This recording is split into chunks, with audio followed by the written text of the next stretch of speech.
What's going on, 49er faithful, 49er fam, 49er gang? This is your boy Niner Gang podcast back in the building. So definitely hit that like button, hit that subscribe button, turn on the post notifications. I can keep you up to date on any and everything San Francisco 49ers.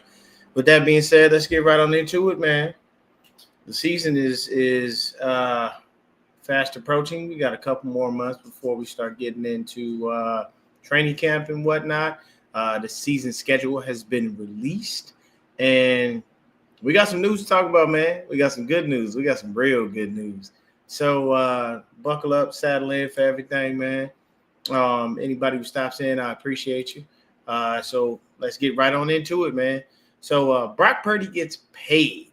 Now, we don't know the per year contract details, but what we do know is that to start the season, we have no uncertainty at the most pivotal position in football, quarterback.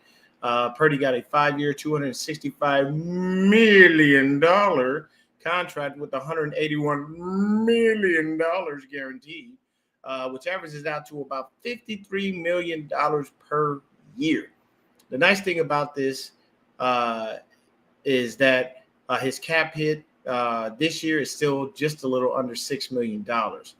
We also gave George Kittle a new deal as well. 4 years, $76.4 million with $35 million in guarantee, which is great to have the best tight end in football stay home.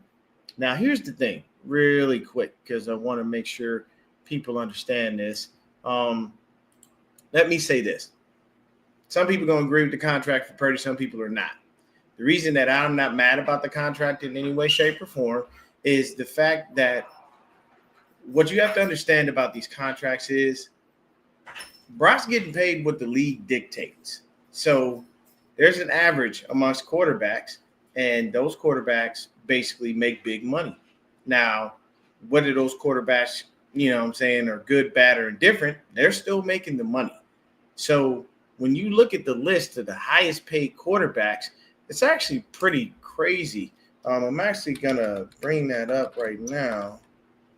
Let me see here. Quarterbacks. Because the quarterbacks are always the highest paid in general. So when you look at that, it's definitely something that's going to be a little scary. So I'll share my screen and show you that. Keeping the faith. What's happening with you, man? Let me go ahead and share the screen. I'm going to show y'all exactly what I'm looking at. So, NFL highest paid quarterbacks. And this is in 2025. So when you take a look at this, and I'm going to use this as a tool to give you a full-on reason why Brock being paid what he's being paid is okay. Like, come to grips with this reality, understand it, know it, like it, live it, learn it, love it. Because you're going to talk about this, you're going to talk about that, you're going to go his play didn't match, what he's getting paid, you're going to give all kinds of reasons. But I'm going to make sure to let you know the reasons why that's easily debunked when you look at some of these guys. So first off, $60 million to Dak Prescott, who could barely win a playoff game. This is literally, he could barely win a playoff game. And that man is getting paid $60 million a year. But you're going to be mad about Brock getting paid $53? So he's getting paid $7 million less and has done more in his playoff career, in his short career. He's only been in the league since 2022. In his short career, he's had more playoff wins and been to a Super Bowl, and Dak Prescott doesn't even have that. But you're telling me we can't pay the man $53 million? Come on now. Next up, Josh Allen, $55 million. Does Josh deserve his money? Yes. But what's Josh's Achilles heel? Patrick Mahomes in the playoffs, not regular season. Regular season, he can find a way to get it done. In the playoffs, he can't beat Patrick Mahomes. It does not work. It does not happen. So that justified. But look at Brock, $2 million less still. So next up, Trevor Lawrence, barely won any playoff games. I think he's won one, maybe two, if that. And he getting paid $55 million a year. I'm just saying, people, like this. Come on now. We can't be mad about Brock getting paid 53 mil and Trevor Lawrence, who barely has won a playoff game and has done much of nothing since he's been with the Jags. He was touted to be one of the best quarterbacks coming out of Clemson. All of the hype around him. I ain't seen a lot from him. Haven't seen a really deep playoff run. Haven't seen an AFC championship game. Haven't seen him appear in the Super Bowl. But we don't want to give Brock the money. Come on now, people. Let's make it make sense. Tua Tagovailoa ain't even made the playoffs. Didn't deserve a penny of that money. Not a single dime. Yet he's getting paid. And he getting paid just what? 0.1 million over, $100,000 over what Brock getting paid per year. And he spent more time on the bench than he do on the field. You got to be more worried about Tua possibly getting a concussion than being able to last the season. And there's nothing wrong with him.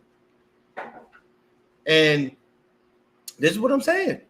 Y'all tell you people, all the people saying Brock can't get paid, these are the people getting paid. What he gets paid or above. Next up on the line, of course, you've got Jared Goff. Jared Goff deserves every penny that he's getting paid.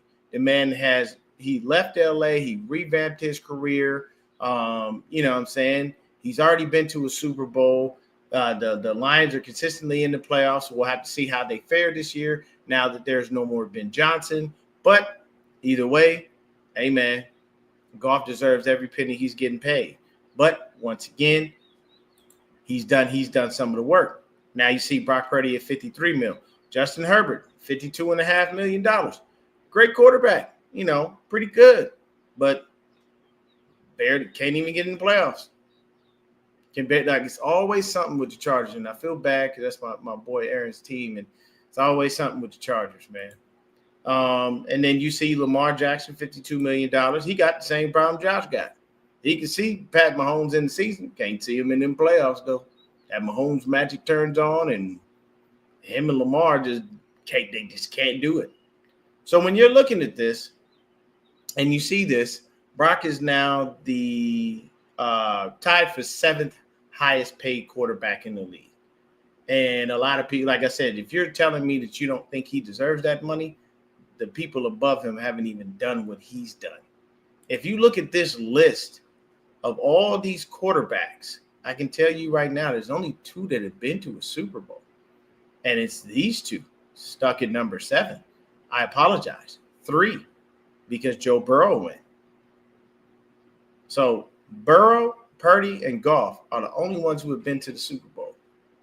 None of these other quarterbacks have been to the Super Bowl at all, ever in their career, period. I skipped over Jordan Love altogether. He definitely don't deserve that kind of money. $55 million for a quarterback who's okay. He's not really that good. Kind of keeps you in the hunt for the NFC North, but now that division technically really most likely belongs to the Lions and will stay theirs unless somebody comes to unseat them, which I don't see the Vikings doing with J.J. McCarthy. I don't see the Packers doing that right now. So kind of is what it is on that one. But just giving you some context so that way you can have a better understanding, because I know sometimes it can be a little frustrating. Like, man, we doled out all that money to the quarterback, and, why didn't he do it like Tom Brady and take a pay cut and this, that, and the third? Because the NFL, it stands for a lot of things. It's not just National Football League. It's no fun league. It's not for long. There's a variety of other, acronyms that people have put together for the letters of the NFL. But what I can tell you is the one that holds true here for the most part is not for long. You could be injured, be taken out, and not see a dime of money, and these teams do not care. They will move on to the next player as quick as they moved on to you.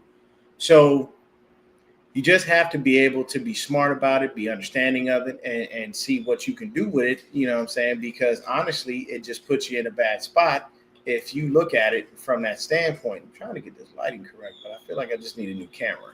Probably going to get a new camera. But at the end of the day, it is a situation where Brock's getting paid that $53 million because he earned it.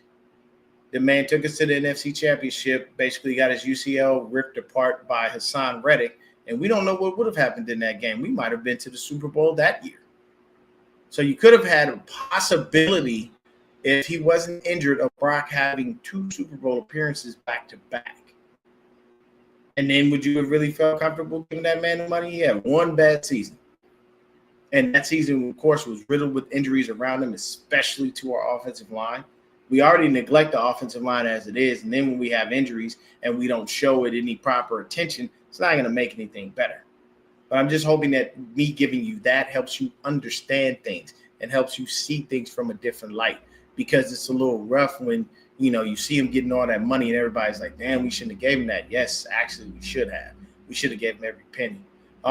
Once again, George Kittle being signed, fantastic signing, best tight end in football, best all-around tight end. I know a lot of people are like, oh, look at Travis Kelce. Look, let me explain something to you, okay? Travis Kelce is borderline ready to retire. And on top of that, Travis Kelce is just a pass-catching tight end. He does not block. So when I say all-around tight end, that's why I give George Kittle that tag of best tight end in football, because he can do everything. Having George Kittle on your line is like having a sixth offensive lineman there.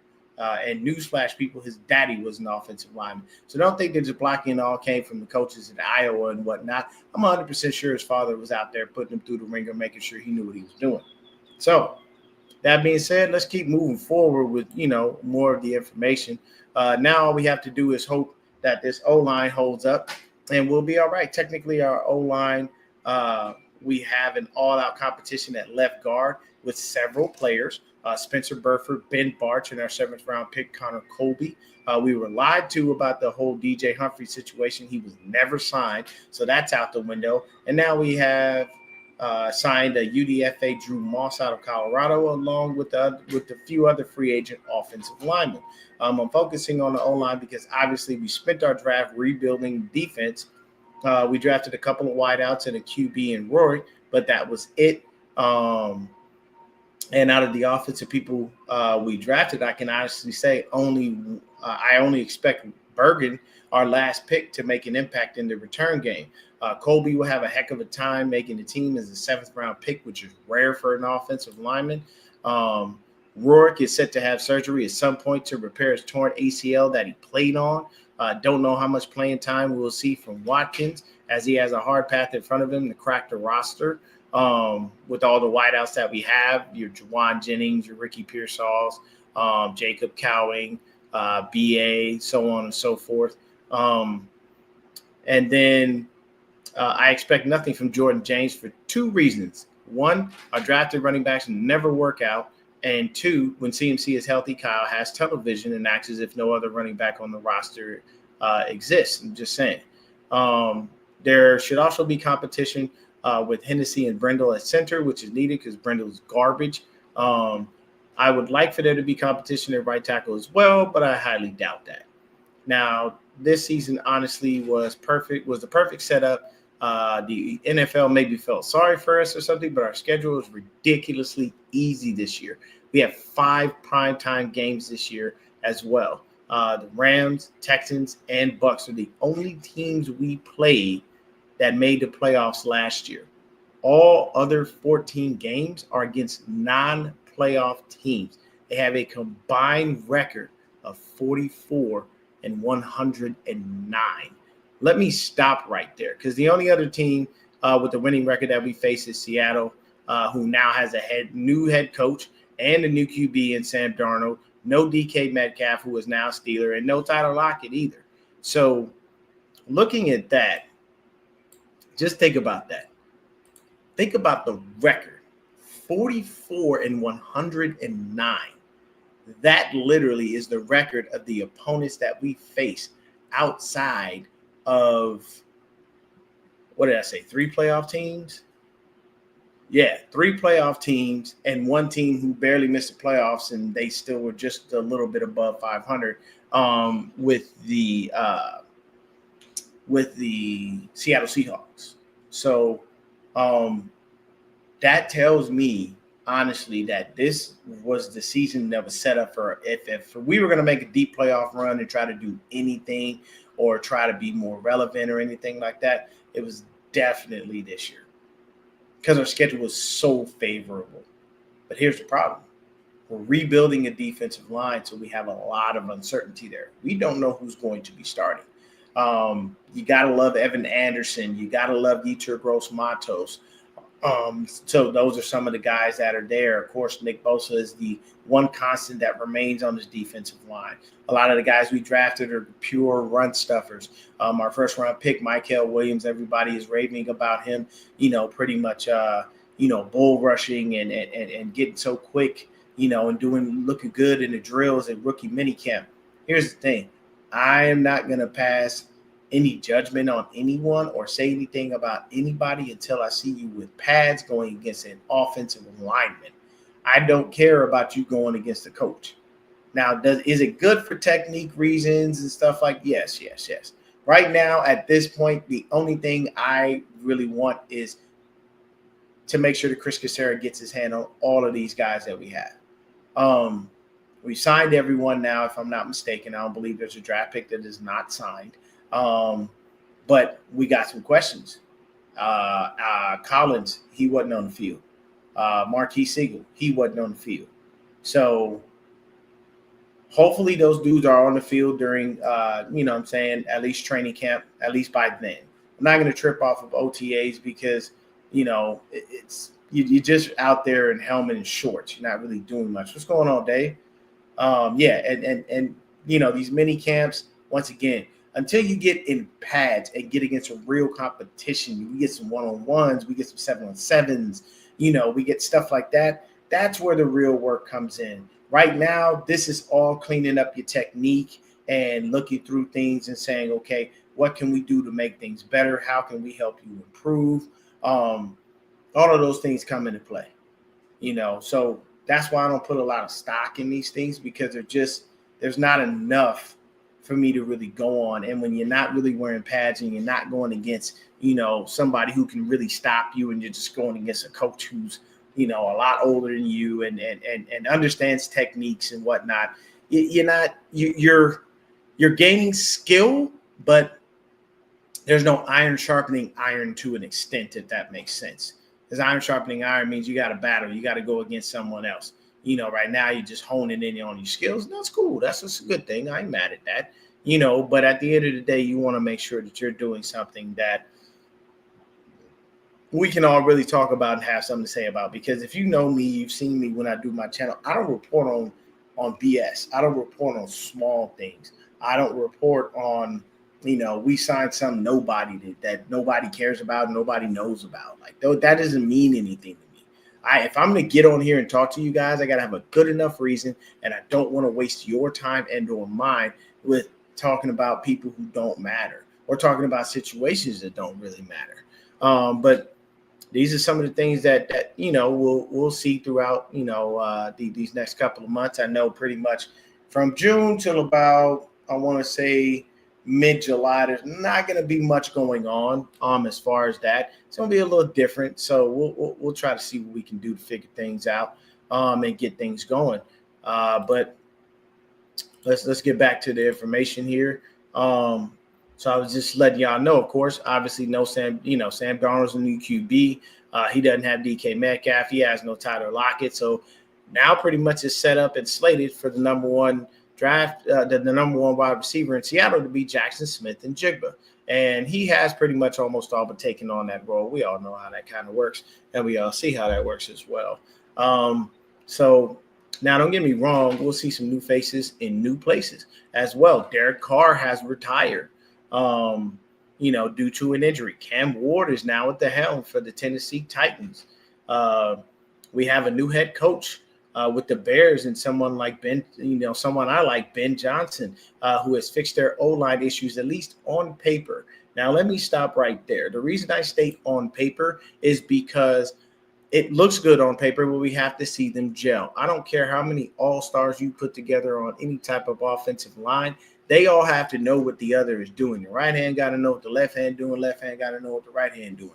And if you guys are on the line and y'all don't understand each other, y'all haven't built it right, and you guys don't gel properly, then yeah, there's going to be an issue. But you expect little hiccups and growing pains along the way. But at the end of the day, I fully expect Ben Johnson to have that offensive line doing what it does. He's the OC, but I'm pretty sure he brought in somebody that he feels comfortable with that can help him out.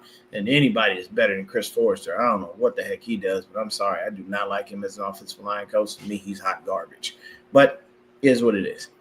So Cleveland could possibly start the season with Shedeur Sanders as QB1. By all accounts, out of rookie minicamp, he looked the best out of all QBs. And I'll stop there as well. Here's the thing about Shedeur. A lot of people don't like him. A lot of people don't care for him. People are mad. They either hate on Pops, they hate on him, whatever the case may be. At the end of the day, this kid's going to come in the league and do what he has to do. He has an easy path to the starting spot. You only got to beat out Joe Flacco. That's it. Deshaun Watson is rehabbing. I believe he tore either his Achilles or his ACL, something like that. So he's not going to be there to be in your way at all. And unfortunately, the Browns invested so much money in Deshaun. It was probably the biggest NFL debacle I've ever seen in my life because they gave that man all that money and he ain't done not a damn thing for him. But it is what it is. And, of course, Deshaun, he had his little moment. I think he put something on Instagram or something on some kind of social media.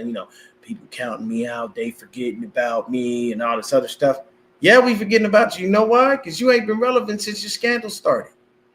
Ever since your scandal started, you didn't want to wind up being – first of all, it started with you not wanting to be in Houston. So you got out of Houston. The minute you got to Cleveland, here comes the scandal. So now you're screwed. And since that scandal, you have not been the same person. So, yes, people are doubting you. There's a reason they are. It's not like they're doubting you because they feel like it. They doubting you because they got reason to believe you suck. It is what it is. There's nothing against him. Deshaun Watson at one point was one of the best quarterbacks in the NFL.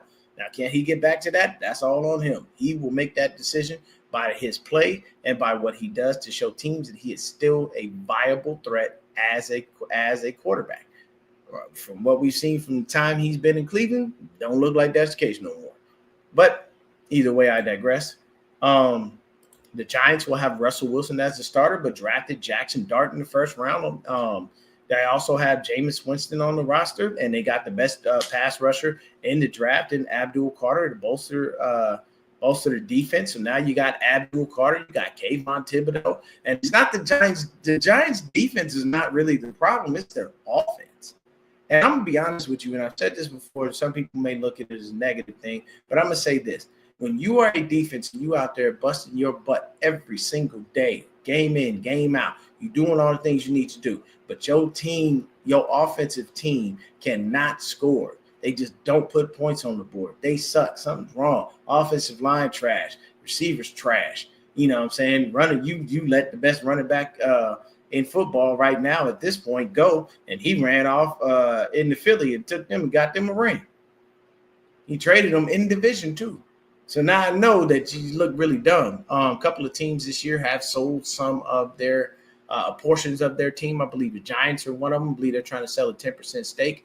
I know we just sold a 6% stake in our team. You know, it is just to create capital. You know, you got to have maintenance on the stadiums. You got to be able to pay the players. It's a variety of different reasons. So it's nice. You know, the Yorks haven't given up any real control because they still own 94% of the team. So that giving up 6 is much of nothing. And you could probably buy those people out later if you feel you want to. But hey, what's going What's up, Tommy? You gonna get in my chat talking about Go Angels? Man, get out of here with that damn trash ass Anaheim. Nobody care about Anaheim. No one does. Okay. Let me tell you something, Tommy. You can call me whatever the hell you want. At the end of the day, you still mad because my Dodgers are world champs and your team is not. It's that damn simple. But this is this is the situation with the Angels. The Angels are the Clippers of baseball when it comes to LA. It's that simple. Okay?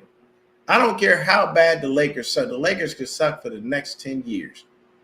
No one will support the Clippers over the Lakers. You just won't have people doing it. It's very rare. I think the only celebrity guy they got that actually likes the Clippers is Billy Crystal. That's it. No one cares about the Angels at all. The Angels are an afterthought when it comes to the Dodgers. If you ask literally anyone in LA, Dodgers, Angels, they're going to go with the Dodgers. It's just how it works. You call us what you want, Tommy, but at the end of the day, buddy, we're world champs and you're not. I'm sorry, guys. I had to do that. Tommy always tries to Tried to pull my chain there. But our primetime games are against the Rams, Falcons, Panthers, Colts, and Bears. Now, remember, depending on how the season goes, the 2 Sunday night football games we have against the Falcons and Bears can be rescheduled. But for now, those are the games we have. And out of all 5 of those games, I want to see us versus the Bears the most. It is the battle of offensive minds, Kyle versus Ben. That'll be great to watch. Now, with the way the season is set up, once again, it's for us to win. I see us at about 9-8 or 10-7 max on a win-loss this year. Now, this new season, we'll be telling about Kyle and what he can do as a head coach. We had a ton of injuries last year that hindered us from winning, but injuries happen, right? This is the NFL, so we must be better prepared for that. Looking at the schedule, I can honestly say the Rams, Texans, and Bears are all I'm worried about. All other teams are just like us, if not worse, trying to improve and get better. So who's to say we don't have a good chance in making the wild card? This is the most favorable schedule we've had since Kyle and John have been here. Hopefully we can take full advantage of it. And that's basically the key. You know what I'm saying? LA does not. Yeah, well, yeah, because here's the thing. Charger fans came from San Diego. It's that simple. So I'm not counting the Chargers. And then Rams fans, there were probably still a few stragglers from LA. I'm not going to get that. Stragglers? Oh, shit. Tommy, stop playing. Are you for real, though? If you for real, congratulations, my brother. If not, man, you just out here just messing around, just being a hound dog. Hey, what's going on, Steve-O? But that's the fantastic thing. So, like I said, we got primetime games here. So I'm just going to let you know, Week 5, Thursday Night Football versus the Rams. That's our first primetime game. Week 7, Sunday night versus the Falcons. That's number 2.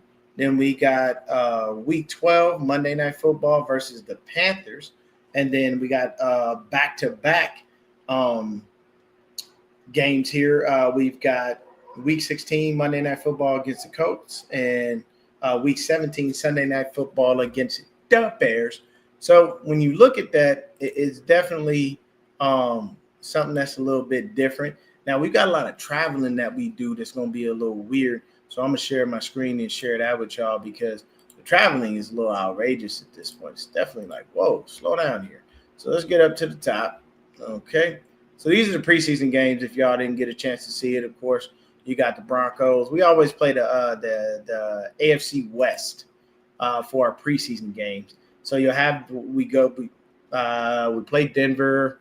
We're at home versus Denver. We go to Vegas, and then we're at home versus the Chargers. Now, the nice thing about Frisco to Vegas, that ain't nothing but maybe an hour flight. You know what I mean? It's not far. It's not that much. It's not that bad. So it's cool. Oh, okay. There you go. Hey, man, look, congratulations to you, Tommy. More power to you, my brother. You know what I'm saying? Hopefully you get somebody else to shred that guitar like you do on your wedding day because you are an awesome person on that guitar. You do things I have not seen. All praises due to you, my guy. What do you Steve-O come in with the BS, man. He said, what are you changing your last name to? I don't think Tommy's that kind of dude, man. That's a whole alpha male right there. But I like the banter. That's funny. What are you changing your last name to? That'd be priceless.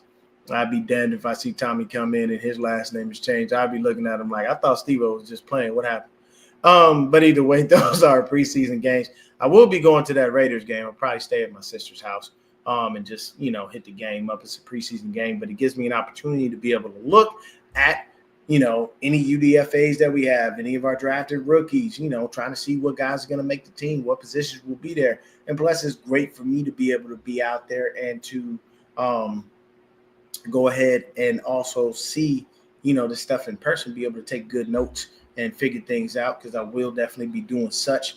Plus we got TL 49er Magic out there. We got Mariah out there, in Vegas. So, we got some 49er fam out there. And plus, we so big, we got chapters everywhere. But then once again, back to the schedule. When you look at it, we start off at Seattle. And then we go over to New Orleans. Then we come home. for 2 weeks, and we got to face the Cards, so that's okay. But then we turn LA. I'll say we're home for about 3 weeks because the LA game that doesn't count as a road game. I mean, we're at Levi South, as we like to call it, but at the end of the day, it's still in California. You ain't going nowhere. So then we go all the way across the damn country to face the Bucks. And then we got to come all the way back home and face the Falcons. And then we got to shoot over to Houston, which is probably about maybe about 3-4 hour flight, depending on what it is. I mean, we have our own team playing, so probably about a 3, maybe 4 hour flight maximum. Then we got after we go to Houston, we shoot up to the East Coast and go ahead and face the Giants. Then we come home and we play the Rams. Then we go over to Arizona. These 2 weeks are not going to be a bad stretch. That's fine because you're not going far. Maybe an hour out of your time zone, but that's about as good as it gets. This right here is a little bit of a stretch because you got a nice little distance to travel there from, Houston all the way over there. So it's still a nice little flight. But after we face the Cardinals, then we'll come here. I'll be at this game, obviously, because I'm here in Arizona. Then we go ahead and we go home, face the Panthers. So this little stretch right here, week 10, 11, and 12, beautiful, easy money. Everything is simple because we're at home for 2 of those games, and the other game, that's not really far to travel, so that's not very heavy on our players and whatnot. Then we go over to Cleveland, and we get a bye, and our bye is in week 14. That's very, very late, but it is what it is. I like a late bye anyway. Kind of gives you a little time to reset, juice up, reinvigorate yourself. Then we right after the bye, we at home. So this bye week, we get to chill. We at home, and we stay at home. We ain't got to worry about that. And we got to go over to Indianapolis, Indiana. We got to go over there to Lucas Oil Stadium, face the Colts, and Anthony Richardson if he's the quarterback. And then we got the Bears at home, and we got Seattle at home. So we do have some little stretches where it's going to be a little rough on the travel. But when you look at it, just from a standpoint, we start on the road and going from Seattle or down to New Orleans. That's a little bit of travel. That's a little rough for the first 2 weeks. But then once again, this is pretty much a home stretch right here. These 3 games, not bad. Our next 3 games right here, easy stretch. Facing the Rams, you're staying in California, you're not doing much. Then you got to fly over to Tampa Bay, and then you got to fly back home. So that's probably a little bit on the travel, as far as that is concerned. Then you fly over to Houston, and then you fly over to the Giants. So this is a nice little kind of a fuzzy travel stretch. It's going to be a little bit rough these week 8 and week 9, I would say, just because it's back and forth. So yeah, week 7 to week 9, that's a little bit of a rough stretch there. But everybody else, man, the rest of the season is not too bad. I wouldn't really say that, those travel plans are harsh. Oh, nah, man, it's nothing but love, Tommy. I appreciate you, brother. But hey, man, it's definitely. Oh no! Here we go. My chat is having a blast with each other. I love that. Just so you know, when if you're new to the channel and you come in my chat and you see stuff, we are literally a family.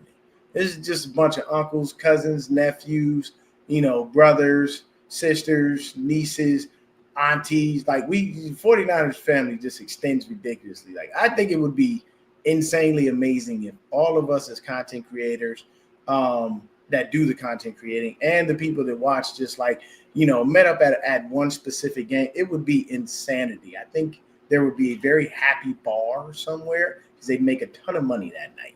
Because at that point, it just would be crazy. Like you think about it just, just like this. You think about it, you put, the Hive guys in there, which includes me because I am a part of that. Shout out to my dogs. Shout out to the Red and No Standard podcast. Shout out to Forever Faithful podcast.